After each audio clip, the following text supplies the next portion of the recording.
Saludos y bienvenidos a Euronews Hoy. Comenzamos nuestro viaje por la actualidad en Argentina.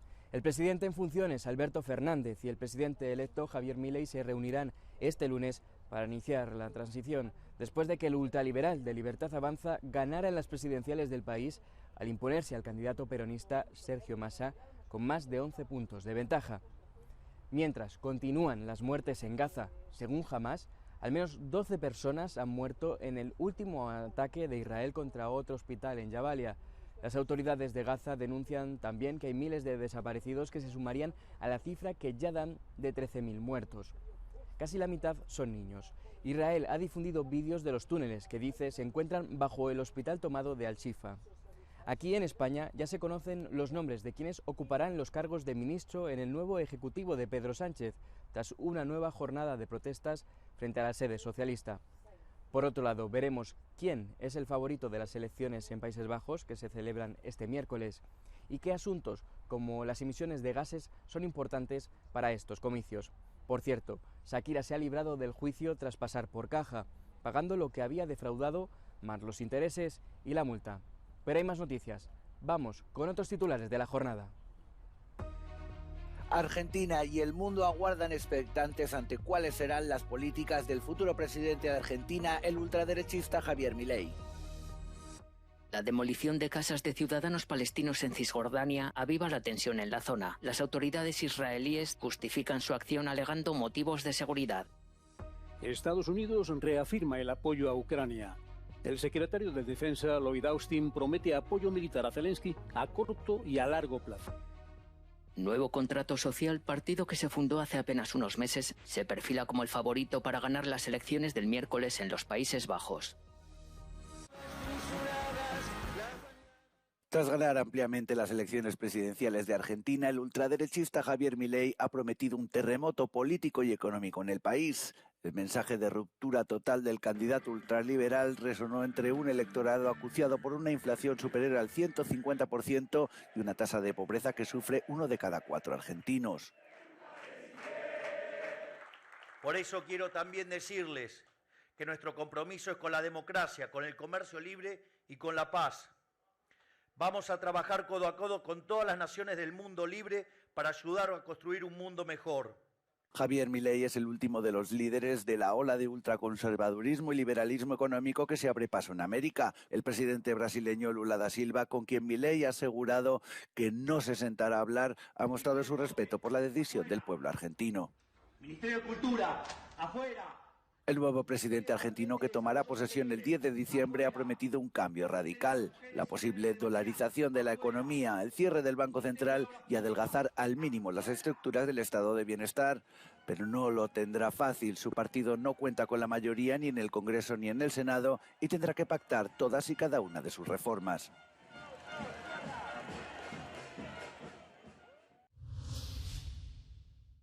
El ejército israelí asegura que jamás mantuvo en el hospital Al-Shifa a algunos de sus rehenes y publicó imágenes supuestamente tomadas el 7 de octubre en el interior del hospital que mostrarían a milicianos llevando a 2 de los civiles capturados. Israel aseguró además que la soldado Noa Marciano fue ejecutada dentro del hospital. Noa Marciano, soldado de 19 años de las Fuerzas de Defensa de Israel, fue tomado como rehén por terroristas de Hamás durante la masacre del 7 de octubre. Noa fue llevada a Gaza con vida. Según la inteligencia que tenemos en nuestras manos, una inteligencia concreta, los terroristas de Hamás llevaron a Noa al hospital Shifa, donde la asesinaron rápidamente. Las tropas israelíes sostienen además que el grupo islamista construyó infraestructura subterránea en el área del hospital Al-Shifa para instalar su cuartel general, pero Hamás lo niega. Han convertido el complejo médico de Al-Shifa en cuarteles militares y detuvieron a numerosos individuos dentro del hospital. Esos individuos fueron interrogados y posteriormente liberados. Han excavado grandes secciones de los terrenos del hospital en un intento de buscar bajo tierra. Sin embargo, es bien sabido que no hay nada que puedan revelar al mundo. Hemos insistido repetidamente en este hecho. Según las autoridades de Gaza, más de 6.000 personas están desaparecidas bajo escombros o sus cadáveres se encuentran tirados por la calle sin que nadie les pueda recoger.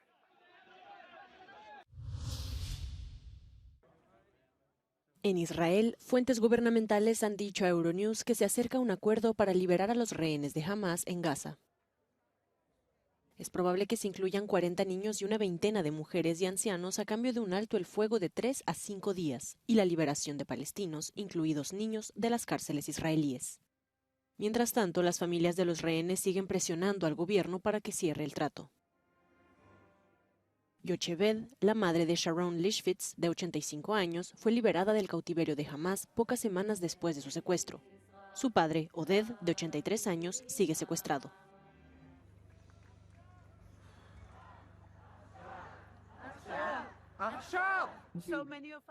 Muchas de nuestras comunidades han muerto, muchos son rehenes, muchos están profundamente traumatizados, nuestro hogar está quemado, nuestra comunidad está dispersa por todo el país. El corazón de mi madre está en Gaza con la gente de allí. ¿Y cómo la trataron? Creo que cómo la trataron representa una pequeña parte de una historia en la que hubo crímenes horribles. Tenemos 1.400 muertos. Tenemos gente que ha sido mutilada y quemada viva. Cuando fue liberada, Yocheved dijo que no sentía rencor hacia los palestinos. Toda Gaza está tomada como rehén por Hamás. Esta gente son criminales, son una organización terrorista que es peor que el Estado Islámico. Peor que Boko Haram. Los crímenes son imposibles de decir siquiera en las noticias de la noche. Así que con esta gente mi madre no tiene ninguna afinidad. Conoce a mucha gente en Gaza. Los ha conocido a lo largo de los años. Ha visto como nosotros que allí hay seres humanos. Las fuentes también afirman que el gobierno estadounidense está presionando a Israel para que alivie la catástrofe humanitaria en Gaza y permita la entrada de algo más de combustible para el funcionamiento de los hospitales. Mientras tanto, el ejército israelí ha intensificado su ofensiva en algunas partes de Gaza antes del posible alto el fuego. Desde los ataques de Hamás el pasado 7 de octubre y la ofensiva militar israelí sobre Gaza, los palestinos de Cisjordania y Jerusalén Este han sido blanco de aparentes represalias. El ministro de Seguridad de Israel anunció la compra de 10.000 fusiles para colonos judíos. Entre tanto, unos 200 palestinos han sido asesinados en Cisjordania. En Jerusalén Este la vida está aún más amenazada que de costumbre. Fakhri Abu Diab es un jerosolimitano que ha vivido en la casa familiar durante sus 73 años de vida. La semana pasada le comunicaron que su casa iba a ser demolida. Quieren demoler nuestras casas. Nos castigan por la guerra de Gaza. Puede que al cabo de un mes vengan aquí y nos quedemos sin casa. Mi mujer, mis hijos, mis nietos y yo. ¿Por qué? Porque somos palestinos. El abogado nos dijo que no pueden hacer nada. Solamente esperamos la llegada del bulldozer. Desde los ataques de Hamás, Fakhri tiene miedo de hablar con los medios de comunicación sobre la agresión que sufren los palestinos por temor a ser encarcelado. Sé que vendrán a castigarme si saben que hablo con los medios de comunicación. Antes ya me llevaron a la cárcel durante 4 días. Dijeron, siempre hablas con los medios de comunicación, siempre hablas con la gente solidaria. ¿Cómo voy a hablar ahora? Sin embargo, he dicho que si quieren castigarme, que me castiguen, que sea un castigo colectivo. Quiero decir, lo que está pasando en nuestro pueblo, en nuestra ciudad, en nuestra zona. Quizá alguien en el mundo venga a ayudarnos, venga a descubrir qué nos está pasando. Este tipo de demoliciones son ilegales según el derecho internacional humanitario, pero Fakhri Abu Diab ha perdido la esperanza en las leyes. Antes, hace un mes o más, decíamos que tal vez el derecho internacional, la Corte Penal Internacional, el Comité Internacional nos ayudarían. Pero ahora sabemos que no hacen nada. Un miembro de una ONG israelí que apoya la paz entre israelíes y palestinos afirma que la hostilidad va en aumento. Las autoridades, en lugar de aumentar la calma, en lugar de crear formas de comunicación y relajar las tensiones, no hacen más que alimentarlas mediante la entrega de armas. Los políticos incitan a ello. Realmente nadie está ofreciendo a los israelíes y palestinos en Jerusalén una forma de vivir juntos. Después de que israelíes fueran masacrados y los palestinos estén siendo masacrados en Gaza. Y se supone que debemos manejar la situación de alguna manera. Entre tanto, el teniente de alcalde de Jerusalén niega que haya un aumento de la violencia y señala que nadie está por encima de la ley. Las protestas contra la guerra entre Israel y Hamás siguen expandiéndose por Europa. Este domingo miles de personas tomaron las calles de París en una marcha silenciosa en la que participaron más de 500 estrellas de la industria del entretenimiento francesa para protestar contra el creciente antisemitismo a raíz del conflicto. En Helsinki, una multitud se reunió este domingo para expresar su apoyo a los territorios palestinos. La manifestación reunió a un gran número de personas en la estación de Rautientori en Helsinki. Los participantes exigieron el fin de la matanza de palestinos y se opusieron a las operaciones militares de Israel en Gaza y al comercio de armas de Finlandia con Israel. En Varsovia, Polonia, decenas de personas se unieron el domingo en una marcha en apoyo a Israel. Los participantes marcharon en contra del antisemitismo y pidieron la liberación de los rehenes israelíes que siguen en cautiverio tras el ataque de Hamás el 7 de octubre. Austin promete apoyo a Zelensky. Austin llegó por la mañana a Kiev en tren desde Polonia acompañado del jefe de comando europeo de Estados Unidos, general Christopher Cavoli, para entrevistarse con varios dirigentes ucranianos. El secretario de Defensa de Estados Unidos, Lloyd Austin, se comprometió este lunes con el presidente ucraniano, Volodymyr Zelensky, a trabajar para cubrir las necesidades del ejército de Ucrania a corto y largo plazo. El mensaje que traigo, señor presidente, es que los Estados Unidos de América están con usted. Y estaremos con usted a largo plazo. Lo que suceda aquí en Ucrania no solo le importa a Ucrania, sino que también le importa al resto del mundo. Desde luego importa a los Estados Unidos de América. Por lo tanto, Estados Unidos, como nuestros socios, seguiremos trabajando para darle a Ucrania las capacidades que necesita para tener éxito. El viaje se produce en un contexto de incertidumbre sobre la continuidad de la asistencia estadounidense a Ucrania debido a la oposición de una parte del Partido Republicano en el Congreso.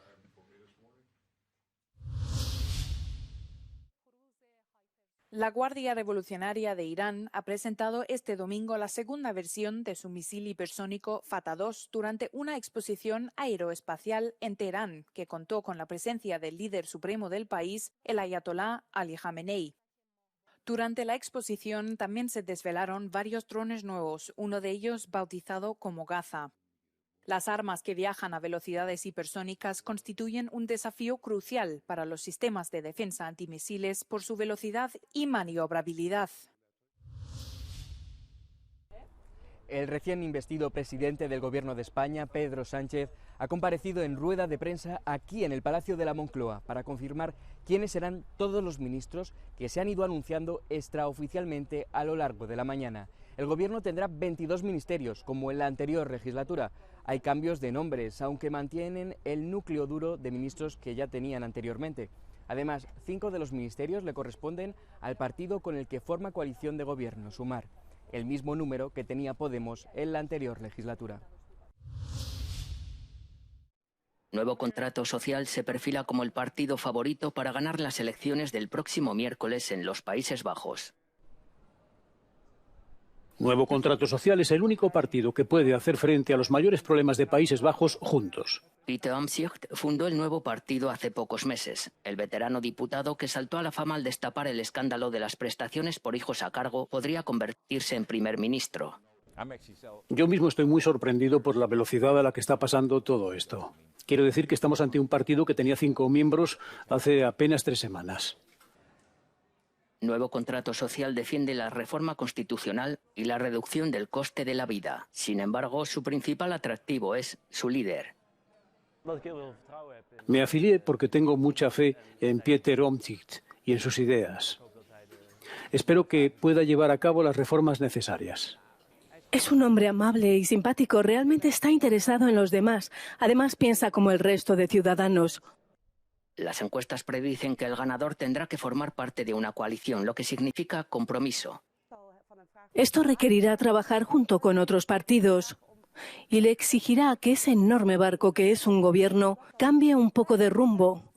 Está prometiendo que el barco dé la vuelta, que dé un giro de 180 grados, y eso no es posible para ningún gobierno, así que tendrá que decepcionar a la gente, que espera que ahora sí que cambie todo. Se presentan 26 partidos, una cifra récord. A 2 días de las elecciones la carrera está muy reñida. Las encuestas muestran que pase lo que pase, Omtzigt y su nuevo contrato social serán una fuerza a tener en cuenta en la política neerlandesa en los próximos años. Tanto la izquierda como la derecha le necesitarán para formar una coalición.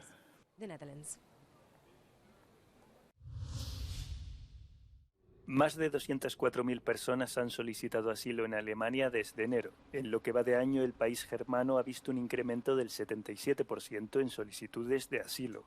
En este contexto, se abre paso la idea de redirigir la tramitación de solicitudes a países fuera de la Unión Europea, una fórmula que ya está en desarrollo en Italia, Dinamarca y Austria. Hay gobiernos europeos que quieren externalizar la tramitación de las solicitudes de asilo como una forma de facilitar la devolución de personas que no necesitan protección porque no serían admitidas en la UE. Italia alcanzó un acuerdo con Albania el 6 de noviembre para reubicar a los solicitantes de asilo mientras sus peticiones son tramitadas por las autoridades italianas. Pero algunos expertos han expresado su preocupación. Hay un riesgo de tratamiento diferenciado entre solicitudes de asilo examinadas en Italia y las examinadas en Albania. Debemos recordar que Albania no está sometida a las leyes y regulaciones europeas sobre asilo. Esto significa que podría haber problemas de respeto de los derechos humanos de los solicitantes de asilo. El acuerdo prevé la creación de centros de recepción de migrantes rescatados en el mar por Italia, pero plantea importantes problemas legales. La legislación europea no permite que todos los solicitantes de asilo sean automáticamente detenidos y exige una individualización, un examen individual de cada caso. También exige que la detención no sea la solución utilizada como primer recurso y que se considere si existen alternativas a la detención. Una primera evaluación jurídica de la Comisión Europea indica que la ley comunitaria no es aplicable fuera del territorio de la Unión. De momento, ninguna iniciativa de este tipo entre un miembro de la Unión Europea y un país extracomunitario se ha completado. Y en el Reino Unido, el Tribunal Supremo declaró la ilegalidad del acuerdo británico con Ruanda.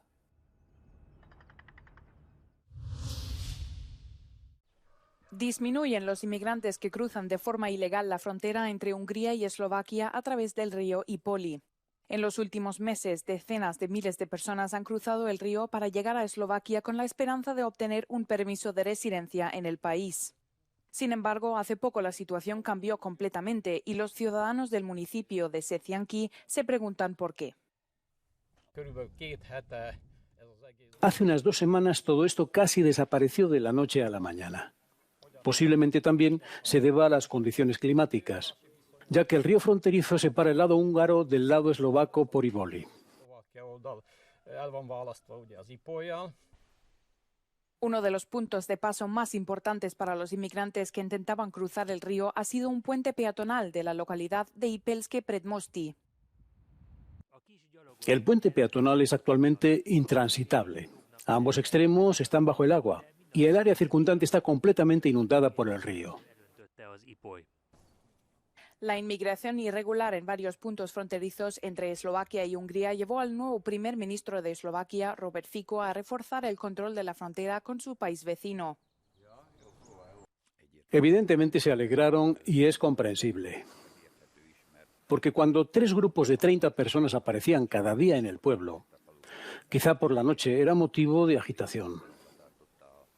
Sobre todo para las vecinas del pueblo, para las madres, cuyos hijos más pequeños tenían que caminar solos hasta el autobús para ir a la escuela. En Sagi, uno de los pueblos fronterizos más importantes, la cantidad de inmigrantes también ha disminuido drásticamente. Vienen, pero cada vez hay menos. Ya no hay 3 o 4 grupos al día. Cada vez son menos, por suerte. Algunos de los vecinos creen que la policía enviada aquí por el nuevo gobierno ha asustado a los inmigrantes, mientras otros piensan que Hungría dejó de enviar inmigrantes a Eslovaquia después de la llegada al poder de Robert Fico. Más de 20 personas han muerto por las lluvias torrenciales caídas en República Dominicana desde el pasado viernes. El presidente dominicano calificó estas lluvias como las mayores jamás registradas en el país, algo que atribuyó a los efectos del cambio climático. Las fuertes lluvias han causado inundaciones urbanas y rurales, derrumbe de puentes y hasta el colapso de un paso a nivel en el centro de la capital, Santo Domingo. Solo en ese incidente murieron 9 personas. Los 5 vehículos en los que viajaban quedaron atrapados bajo los escombros. Un fuerte temporal ha azotado gran parte de Bulgaria el fin de semana, provocando la muerte de al menos 2 personas y graves daños materiales, así como la interrupción del suministro eléctrico en varias ciudades y pueblos.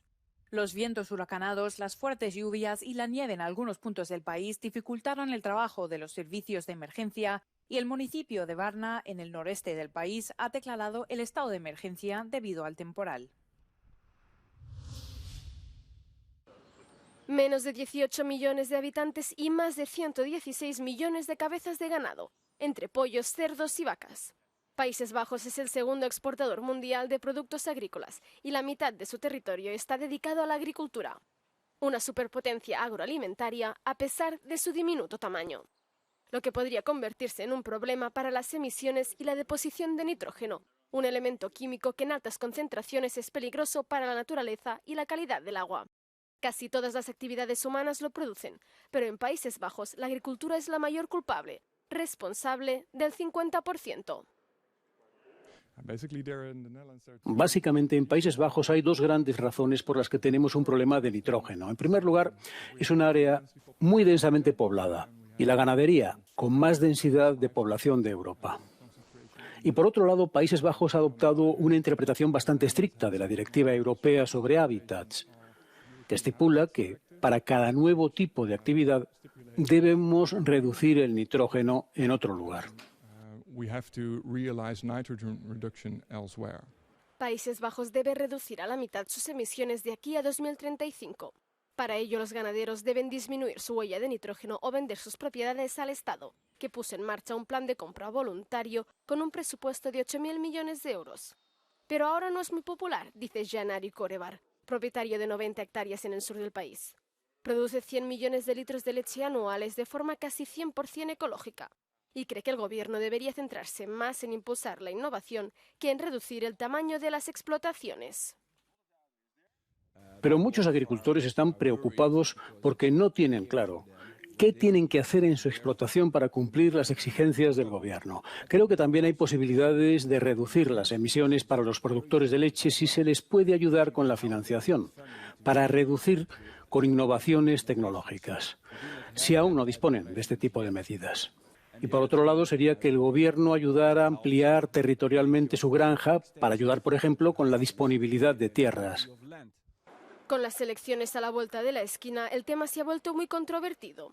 Mientras los agricultores se oponen a los objetivos actuales, algunos partidos y asociaciones ecologistas quieren aún más. Piden que las ventas sean obligatorias en lugar de voluntarias, que las emisiones se reduzcan a la mitad para 2030 y que se establezcan objetivos más estrictos de reducción del ganado.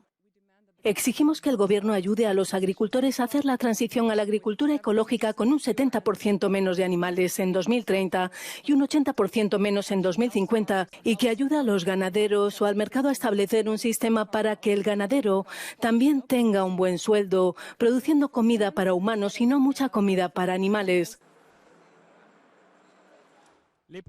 Las preocupaciones de ecologistas y agricultores se dejarán oír en la votación del 22 de noviembre y están destinadas a influir en la composición del nuevo Parlamento neerlandés.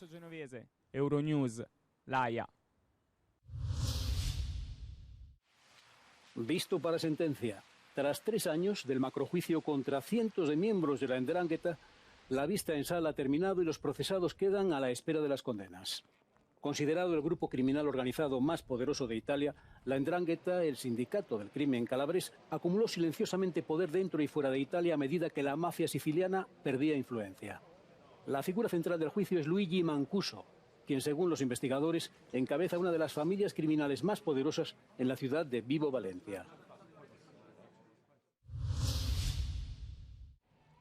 Shakira pacta una multa de 7,3 millones de euros tras admitir ante la justicia que defraudó 14,5 millones a la Agencia Tributaria Española entre 2012 y 2014. El acuerdo evita el juicio que debía iniciarse este lunes para determinar si la cantante colombiana eludió el pago de impuestos simulando que residía fuera de España. Aparte de la multa de 7,3 millones, el tribunal condenó a Shakira a una pena de 3 años de prisión, pero podrá librarse a cambio de un pago de 432.000 euros. La ex primera dama de Estados Unidos, Rosalynn Carter, falleció el domingo a los 96 años. El viernes pasado, la esposa del expresidente demócrata Jimmy Carter había empezado a recibir cuidados paliativos en casa, igual que su marido. El pasado 18 de febrero se supo que Jimmy Carter, de 99 años, había comenzado con los cuidados paliativos en su domicilio tras una serie de ingresos hospitalarios. Como primera dama, Rosalynn Carter animó a combatir el estigma sobre los problemas relacionados con la salud mental.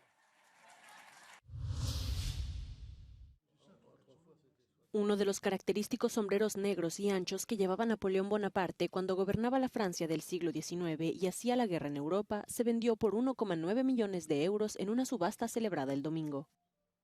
El sombrero de fieltro fue la estrella de la venta de recuerdos napoleónicos. Un industrial francés pasó más de medio siglo reuniendo la colección antes de su muerte el año pasado. Otros objetos excepcionales de la colección fueron una bandeja de plata robada del carruaje de Napoleón tras su derrota de la batalla de Waterloo en 1815. Hasta aquí el informativo de este lunes. Ya saben que suyos son los comentarios y que sus me gusta ayudan a que la información llegue a más gente. Les dejamos con el no comen del día, en el que verán el momento en el que la Miss de Nicaragua se coronó como Miss Universo 2023. Gracias por seguirnos. Buenos días, buenas tardes, buenas noches. One of you will represent women across the world in your role as Miss Universe. This is it, guys. This is it. Best of luck to both of you. You're both beautiful and killing it. Okay. The new Miss Universe is